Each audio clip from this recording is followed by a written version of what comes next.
សួស្តីអ្នកទាំងអស់គ្នាថ្ងៃនេះខ្ញុំមកធ្វើញោមថៃដែងដែលកំពុងពេញនិយមខ្លាំងមែនតើជាដំបូងខ្ញុំមានថៃដែងចំនួន5ក្បាលហើយខ្ញុំយកវាទៅលាងទឹកអំបិលកោសស្បែកកោសអីវាមកស្អាតបញ្ជាក់បន្តិចថៃដែងនេះគឺថៃដែងចំណាអ្នកទាំងអស់គ្នាពេលយកបំពងវាហើយយើងយកវាមកទុកឲ្យវាត្រជាក់សិនតបមកចាំយើងបកស្បែកវាចេញឲ្យស្អាតមក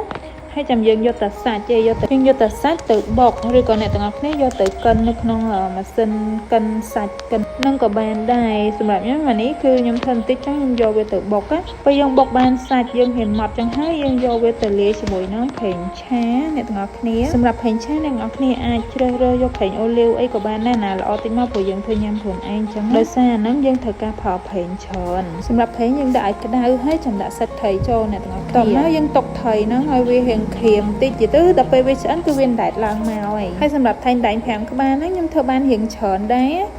បើតាមជាក់ស្ដែងមកបានប្រហែលជា10ដុំបើអាហ្នឹងតាមយើងធ្វើដុំទូចដុំធំចឹងឥឡូវខ្ញុំមកធ្វើទឹកត្រីអ្នកទាំងអស់គ្នាដាក់ទឹកត្រីបានក៏បានដែរប៉ុន្តែចំនួនទឹកត្រីហើយនិងចំនួនទឹកសាបធម្មតាហ្នឹងគឺស្មើគ្នាបន្ទាប់មកយើងដាក់ស្ករប៊ីចេងរ៉ូឌីតាមដែលចំណង់ចំណូលចិត្តអ្នកទាំងអស់គ្នារួចមកទុកវាឲ្យត្រជាក់សិនចាំដាក់ម្ទេសខ្ទឹមហើយច្របាច់ក្រូចចូលជាការស្រេច